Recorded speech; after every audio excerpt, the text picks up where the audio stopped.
list for you, though, Steve. We were talking about Blair Witch Project quite a bit on that Horror Roundtable show last week.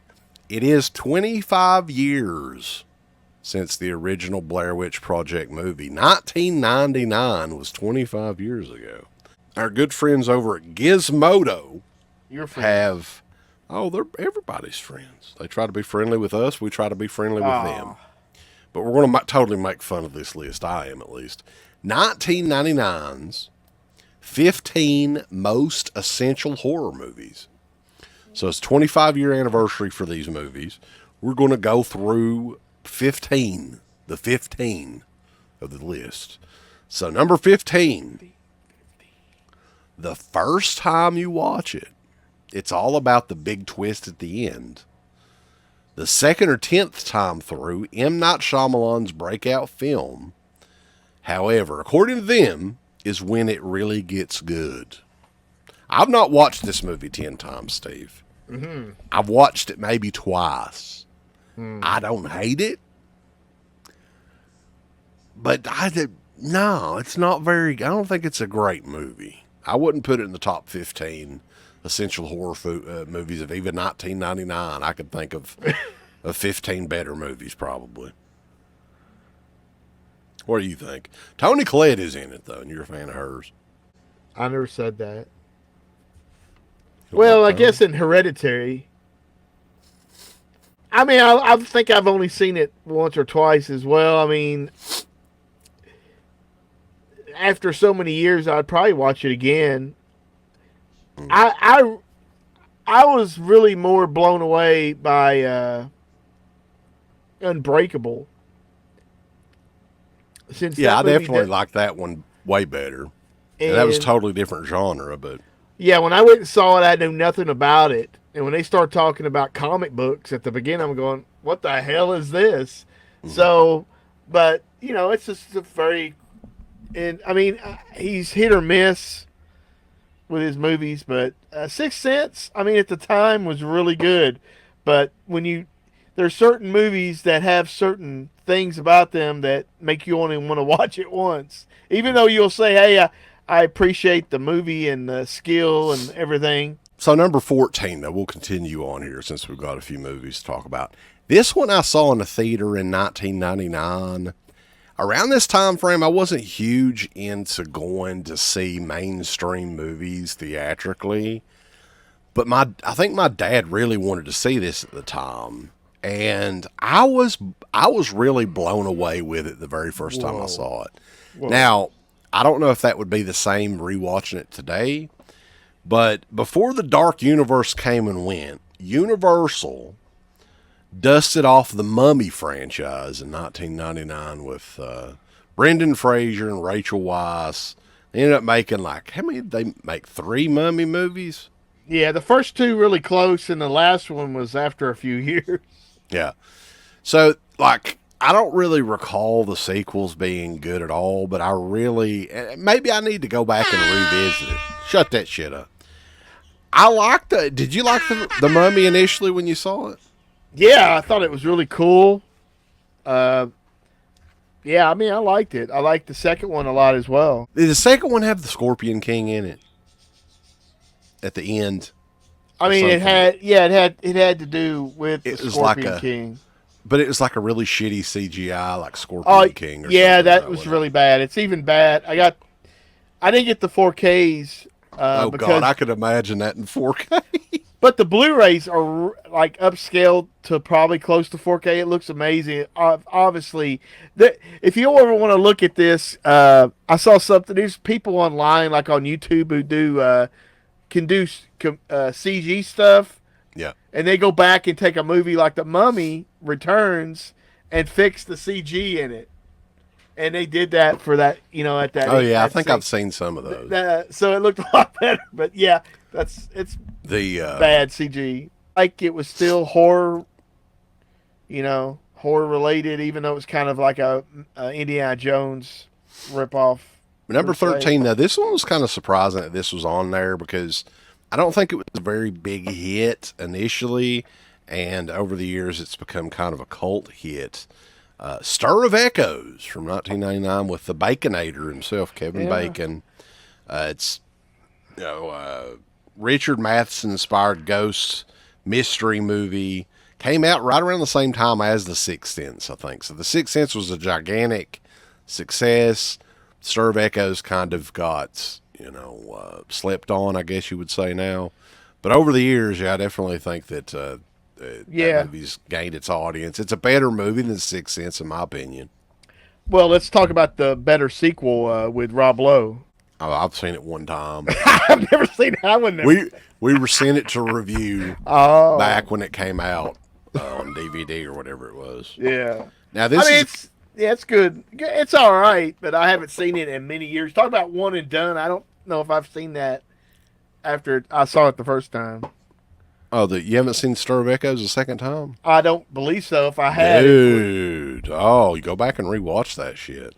Well, maybe I'll see if it's on Tubi or something. This one's confusing as fuck because I've seen this movie one time and that was enough. Bats from 1999. Genetically modified bats begin attacking a Texas town. Now it's up to Sheriff Lou Diamond Phillips and scientist Dina Meyer to MacGyver up some increasingly explosive solutions. Definitely a B movie, like a throwback kind of, but it's not good, I don't think. I mean, I think I saw it, but yeah, I mean, it's not going to take something like that. It's more, and it take it too seriously. It's okay. How about, and this is one I need to revisit. I think I've got this on DVD or something, or I've definitely got it on Vudu. Idle Hands from 1999, kind of a horror, like a stoner horror comedy.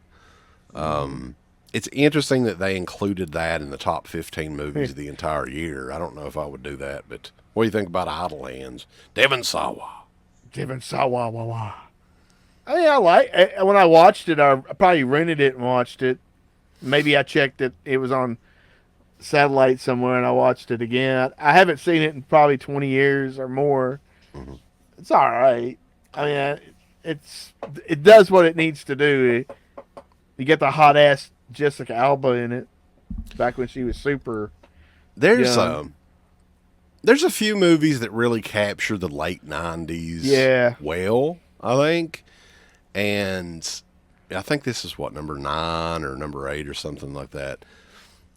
Lake Placid from 1999. For some reason, that entire vibe throughout the movie, and it's directed by Steve Miner, oddly enough, which I didn't remember, but he did, the same guy did the first 2 Friday the 13th sequels, Halloween H2O, did this movie around the same time.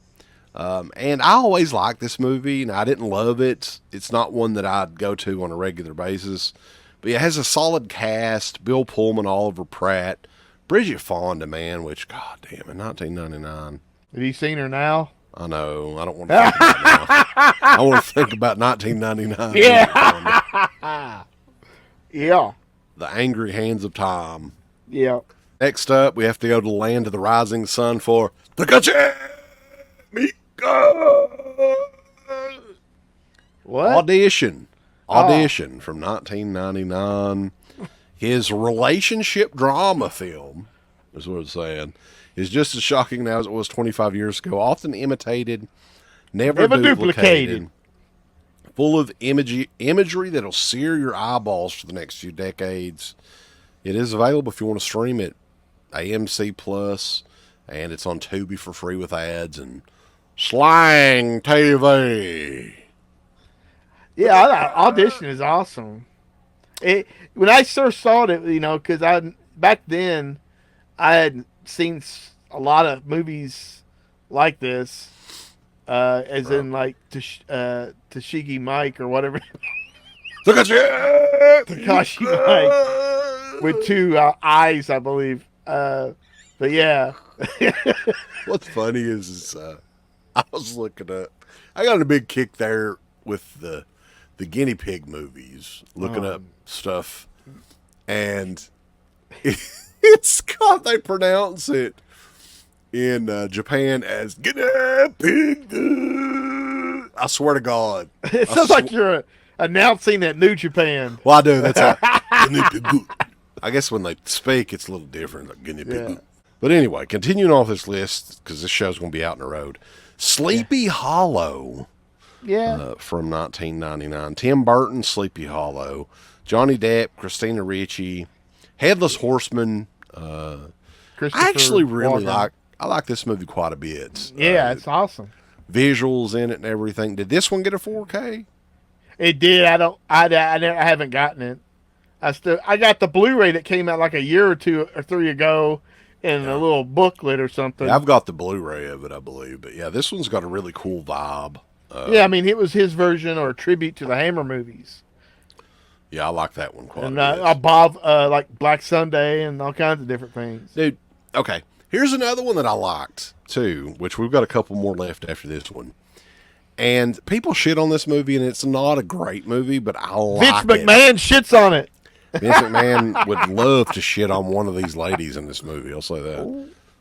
The Haunting from 1999. Liam Neeson, Catherine Zeta-Jones, Owen Wilson. Yes. Oh, Lily my favorite Taylor. thing is when Owen Wilson, I think, he gets killed in some way, and I mean, it was the funniest shit I ever laughed. I think his jaw ripped off or something like that. I know, it's almost like something hits him and takes his head off. I can't remember. Yeah. I need to rewatch that. Yeah, probably.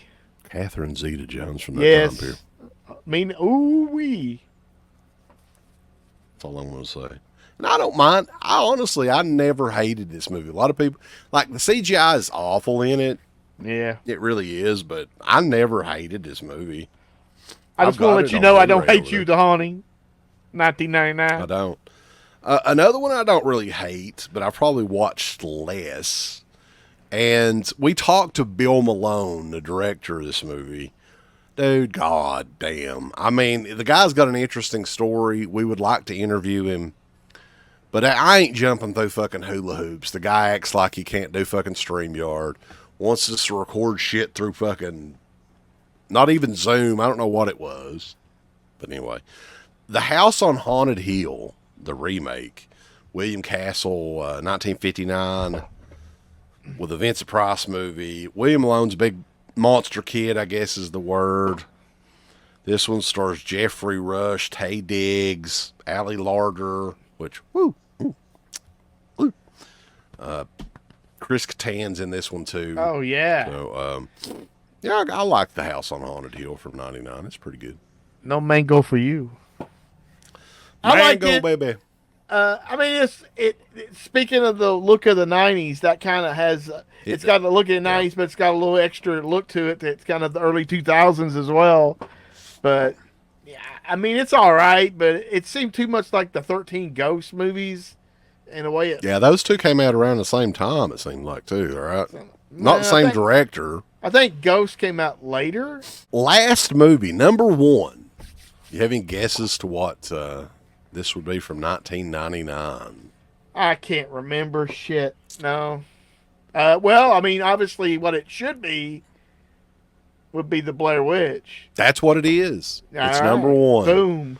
Most essential horror movies of the 90s, or 1999 at least. Yeah. Lots of news about this movie recently, too. The cast are pissed off because, and I didn't realize this, I don't think Blair Witch Project, when they filmed it, was a union movie. Oh, so probably not. The cast probably didn't get paid much of anything residual. I'd be mad, too. I'd be fucking furious because they sold the movie. I think the movie cost $60,000 somehow. I don't know. I was looking that up. And they sold it for $1 million, which is a pretty huge profit. Yeah. Not considering how much money this damn movie made. Yeah. Right? So, yeah, this is one of those movies, too, that it's in a time capsule. They can never recreate this again. The found footage subgenre has been done to death. And it's just over. Like, I don't care what Lionsgate tries to do. Reboot it. Whatever the hell they're doing, it's not going to work. I mean, I really like this movie. And, of course, it was funny because there's a perception when it came out that all this was real and all this shit, but they never. I didn't get that impression just from watching shit on Entertainment Tonight and these other things. I mean, I knew it wasn't real. Well, but back then, people went online. The early people went online would go to these websites, and it would, be so in depth that they thought it was real. I think that the common movie fan didn't look stuff up like they do now. No. Like, IMDb was around then. You could have looked up information in a movie, but they knew enough to go on BlairWitch.com. If you go on that website then, it was set up like it was all real. Like these people went missing in 1994. And they were talking about this too on the round table. Like, they bought the movie from the independent, the filmmakers, Myrick and Sanchez, and they put an additional $8 to $9 million just in the market. The marketing was the key to this movie's success. And a lot of people don't really give, it would have been Audition then, give them credit for that website, that documentary that was on the Sci-Fi Channel. Yeah. That had everybody convinced that this really happened and that this is the footage and it's coming out, And of course, a few weeks after the fact, probably everybody knew. And I think that may be why there's so many haters for this movie now. Like, I think more people hate this movie, or it seems like to me a lot of people are talking smack about it more than, praising it. I mean, I don't know if that's the backlash, but I mean, Cannibal Holocaust did a similar thing, and they had the people. They thought the people in the movie were dead. But yeah, well, the thing is, the Cannibal Holocaust did do it first, and there's probably movies that did it even before. Yeah, but none of those movies were known. They were not big hits. No. So the one that did it, that influenced all this shit that we still see to this day, which there's one that I reviewed, The Borderlands. Have you ever seen this? Oh yeah, it's pretty good. Final Prayer or whatever. Yeah, I mean, there's some good ones for sure. Yeah. But most of them suck, man. Most of them are like, there's so many like ultra low budget ones, and those are horrible. What was the one that was on Tubi that was like they were in the damn desert or something? Well, there's like, it's from like last year. Murder in the High Desert, or Mystery or something. Missing in the High Desert. We reviewed it. Somebody requested us to review it. I can't remember the name of it, but it may have been a Shudder original, actually. It was not very good, but there's a lot of them that suck. And I think part of it is people got pissed off that they were tricked, and a lot of them hate the found footage subgenre at this point too. So there's so many of them, but man, like just the story of that movie and how those guys independently made a phenomenon out of nothing, literally. It's pretty amazing. And to me, that's like the kind of success story that anybody that wants to get into movies dreams about. But yeah, it's actors and everything, they're still pissed. They can get a proper payday. 1999 essential horror viewing list for our buddies at Gizmodo or whatever the hell it was called. Pretty solid list. I don't think it was that bad. Give us the thumbs up. Up your butt. Like, subscribe, and if you subscribe, here's something else you can do. Once you subscribe, you can click the bell notification, right? And it'll notify you anytime that Dead Pit puts up new shit. Or don't. I really don't give a fuck. I want you to. I don't care. Let's keep our community growing here on YouTube. I don't like it. I don't want you to do nothing. Listen, they need to do that now. No, don't you dare touch it. Thumbs up. Subscribe. And click that bell.